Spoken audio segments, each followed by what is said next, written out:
Just bomb my location, sir. These were the final words of Private First Class Dhan Bayot, a 24-year-old Filipino soldier, surrounded, alone, and out of options. He wasn't just calling in a strike. He was choosing to die with honor rather than be taken alive by the enemy. This is the story of courage under siege, of a son who gave everything for his country and the father who had to bring his body home. May 24, 2017, the second day of the Marawi siege. Bayot and 8 other soldiers from the 51st Infantry Battalion were dispatched to a small detachment in Barangay Lilod, Marawi City. It was a routine deployment, or so they thought. Their post was positioned just below the house of a town mayor. The idea: provide added security. But within hours, all hell broke loose. Gunfire erupted from both sides of the street, and shockingly, from the mayor's house above them. Somebody had tipped off the enemy. The house was either overtaken by the Maute ISIS group, or worse, those guarding it had joined them. The soldiers didn't know what hit them. It was an ambush from all directions. Within minutes, 5 soldiers lay dead. 3 tried to escape, only 2 made it out, wounded. One of them died later. That left one man, Private First Class Bayot, alone, trapped, surrounded, and somehow unharmed. He radioed for reinforcements, but the only road to his location was already heavily fortified by the terrorists. They tried twice to reach him, but couldn't get through. The line stayed quiet until he called again, and this time, he didn't ask for help. He gave his exact coordinates and said, "Mumbayin nyo na lang ang location ko, sir."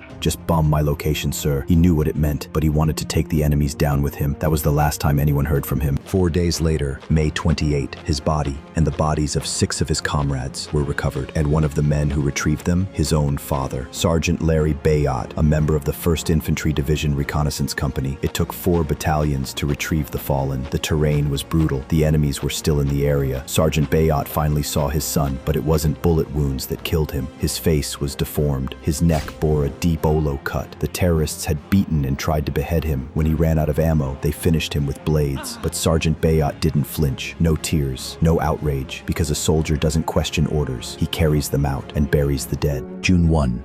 The family buried Ryan in Barangay Upper Pangi, Ipil, Zamboanga, Sibugay. The next day, June 2, President Rodrigo Duterte flew in to personally honor the fallen. He gave the family 250,000 pesos, offered educational support for the younger siblings, and handed them a posthumous medal. Then he turned to Sergeant Bayot and asked, "What else can I help you with?" The father replied, "My youngest son. He wants to enlist in the army too." Duterte shook his head. "Not yet. Let him finish college first." Sergeant Bayot didn't argue. Orders are orders. Today, Sergeant Bayot is back on duty, somewhere in Mindanao, still wearing the same uniform his son died in. His younger children off to college, funded by the government. But his son, PFC Dhan Bayot, left something more than pain behind. He left a story of sacrifice, bravery, and duty far beyond the call. And the irony, the name Bayot in Visayan usually means coward or gay, but not here, not anymore. In Upper Pangi, in Marawi, and in the hearts of every soldier who heard his last call, Bayot now means courage. It means hero. Heroes don't always wear capes. Sometimes they wear camouflage, and sometimes they ask to be bombed along with the enemy, just to protect what they swore to serve. Gone but not forgotten. I'm Mr. Ree. If this story moved you, subscribe for more tales of bravery, betrayal, and forgotten moments from history that deserve to be told. Just bomb my location, sir. Some words should never be forgotten.